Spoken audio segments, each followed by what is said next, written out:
Okay, we're going to start right in the middle of the action and then we'll back up. But I found push notifications and I have those working from my agent. I'll explain later. And I'm just waiting for a scheduled task for the agent to run a scheduled interface check and hopefully push it into my push notification receiver and hopefully push it to Slack. So right, 2202, it should fire at 2207. So let's just keep an eye on this. I know this is a weird video entry for me to start. I usually start with an introduction. We'll come back to that. I really wanted to catch this live. This is the first run of this trying to push to Slack. I already have push notifications working to a listener that I built my own, but I'm going to see if I can push to Slack here. So any minute now, any second now, this should fire a scheduled interface check on the 4 devices, router 1, switch 1, router 2, switch 2, from this CML topology. All right. Any second now. 6:06. We're waiting for 6:07. Plus 10 seconds. All right, so let's see here. We should get this to fire, okay, in a few seconds. Let's hope. There we go. Okay, perfect. Right on time.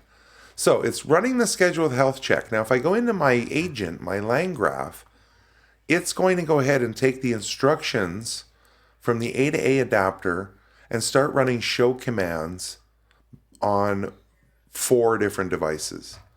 All right, so we can see here the tools being selected and everything, and everything's gonna work just great here. So back on the adapter, we're going to see the payload come back.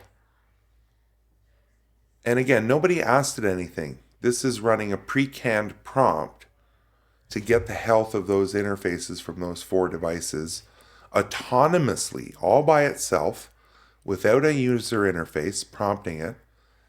And then it's going to send, and I'll move this over here, maybe we can see it live come in here. It's going to send a notification to my listener here. And think of this as a log server logging what the agent's doing. Unexpected keyword argument. Oh, boo. All right, I'm going to stop this video and we'll resume right from this moment. I put this session ID in and it's a bad parameter. That's a human mistake. Okay, we're back and I took out that parameter. No, hang on. Where did we go? Docker. So 2209, 914. We should see it trigger soon.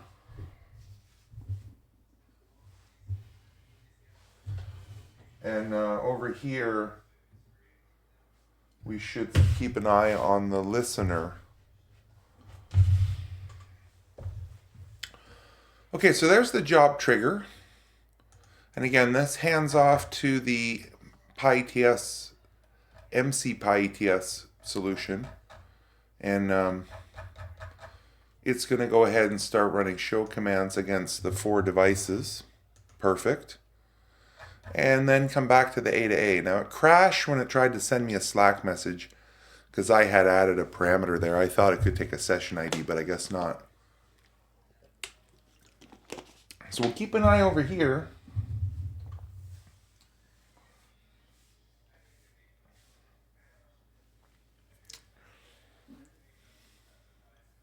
And then we'll check Slack and see if we got a Slack notification. Now this has some pretty big ramifications. I want you to use your creative thinking and start thinking about possibilities of our agents. It's one thing for me to be able to talk to the agent and send it stuff. It's another thing for the agent to be able to talk to me and talk to other agents and send push notifications. It as opposed to a pull system where we're pulling in things. Okay, so invalid auth, I got a bad error. So push session, okay, we'll focus on this for now. Here's the notification over here, and you can see it on my screen, right? It's refreshed with all the information about the interfaces. Now, unfortunately, I'm having an auth problem. I will figure this out and take a closer look. So let me come back and see if I can get Slack working. Okay, let's try it again. We had a problem with auth, and we had a problem with a bad key. I'm hoping the auth was something simple. If not, I'm going to have to dig a little bit deeper as to why the auth is failing. I'm using the Slack SDK, and everything should work here. I've got a .env file with everything it needs. I hope it doesn't crash out on auth again. But I am getting the webhook over here. So hopefully this is just something simple. I think I know what it was. Quotes in the environment variable file. That's my guess, but let's take a look and see. I hope that was the issue, and if not, I'll have to make some curls and figure out why this isn't sending or posting over to Slack. Now, push notification, here we go. So it's created the health check, and it's just a post. So if I can have a listener to the post, such as Slack or my own listener, I should be able to send this out, this push notification, almost anywhere, to anything. So we're going to wait for the PyTS answer to come back. Again, remember it's down here in the agent now, running the show commands on different devices. And there's 4 devices, so this takes a little bit of time. But it's a good example of a long thread or a long-running agent call. Nothing's going to time out. It's all asynchronous. It'll all answer when it answers. It's no big deal. And if you keep a closer eye over here over my shoulder, we should see the alert come in here, and then hopefully I don't get an auth issue and it posts over to Slack. Any second now, really. I don't want to take my eye off it or click anything else. There we go. Okay, that's okay. That's not an auth issue. It's a new error. Sending Slack message, object can't be used in an await. So it's not asynchronous. So I'm trying to do it asynchronously. But you saw the message appear over here. I'm going to stop it. I'm going to kill this. And let me grab this error message. And I'll be back in a couple minutes once I resolve this and make it non-asynchronous. I got it. Hang on. So I did get an error about the await, but it did do it. There's the message. Interface down detected. Hang on. Let's take a closer look at this. So interface down detected with the emoji even. Here's a summary report. And then it sort of broke because of the asynchronicity. So we'll get that fixed. We'll get that fixed. Hang on a few more minutes. Okay, this is the one. I'm sure of it, unless I goofed on removing or switching it from async to sync. I don't think so. There was just a couple places to change that. But again, over here is the server logs of my listener. And it's just a simple function to listen to push notifications. So a receiver. And we did see some message make it into Slack. So my auth is all sorted out, good. And partial of the message made it. I think I understand why. But this time I'm hoping there's no error, there's no crash. It just successfully moves along. And then I'll show you a little bit of the prompt engineering involved here, or what a little bit of this looks like under the hood in the agent to agent adapter. Now I'm starting to be a little bit more clear on the agent versus the MCP. Remember, downstream is my PyTS MCP that has the tools needed to get the data from the routers. But this agent is where the scheduling, the interfacing, the push notifications, the streaming, all of that layer of connectivity happens. I hope over the course of these videos that's becoming a little more clear to you at home. It has become a little more clear to me.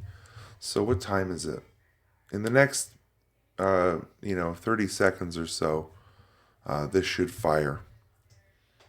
And because that's the case, let me go into the the agent. Okay, so my agent is it's discovered all these tools. It has all these tools, including the PyETS run show command tool. In a second, you're going to see this get invoked from the A to A adapter up top, which you've seen a couple times. Let's watch what happens here. And we're going to see it first do a RAG lookup based on the query to find the best tools. Any second now, this should happen. And then from there, it's going to use those tools to go ahead and run show commands on the 4 devices in the CML and return the analysis back to the agent at the front end. I don't want to be impatient and click away, but any second now, this should fire. I don't know what's going on here. There we go. Here we go.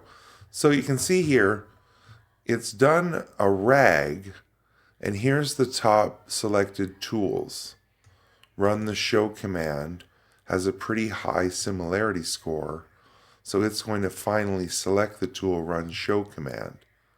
It's going to take in the instructional prompt that I've sent it and go ahead and run the commands needed to send the answer back up to the A to A adapter. And the A to A adapter is going to notify through the push my listener over here, and hopefully Slack as well now. And hopefully we're error free here. I didn't realize it wasn't synchronous code. Most of this is asynchronous because I don't want it blocking or hanging up the agent because we're sending a message. So I'll look and see. There's probably an asynchronous library out there I could do this with. So again, I don't want to click away. We're just got to be patient and wait for the agent to do its thing. Here we go. Hey, perfect. Well, very cool. Look at this. So push notification sent successfully. And we can see it over here. There's the push notification. Now there's the next run. That's cool. So at 22:45, we'll get another run. Now let's look at the Slack message we got. Here's the Slack message we got. Now I gotta look and see why it's cut off. I don't know if there's a limit on how many characters we can send, but this is a good enough start for now. And it did detect some interfaces down. So let's come back to the main screen. Incredible, absolutely incredible. Now, how did I discover this? Let me show you how I discovered this. Let me take a couple steps back. Not only how I discovered it, but how I coded it. So this is an agent, my selector agent that I haven't updated yet. And you can see under capabilities, it does not list the push notifications. So that was the first thing to do, was update push notifications. So when I run a client like this, let me open up a new terminal here and go to demo UI, UV run main. I'll show you how I sort of stumbled upon this, which is a great thing. So we're going to go into the web UI and add an agent, right? So I'm going to add this agent, and it should tell me that it can, oh, weird, push notifications false. That's weird, because I have it as true here. Okay. Anyway, I'll see what's going on there. But this little flag here made me take a step back and say, well, hang on, if I can do push notifications. So again, I can push a bunch of places. I can push to things like Slack, Discord, Teams, WebEx, okay? I can push to listeners, logging systems, just systems we set up to listen for logs coming in from agents. I can send it to other agents. Hey, Agent 2, I've done this. You go ahead and do that. Hey, Agent 2, here's a quick status update. We can push things from agents to other agents now. It's not just one direction where we can talk to it or send it natural language instructions. It can push us things and push things to each other. Really exciting, really exciting. All right, we'll see you soon.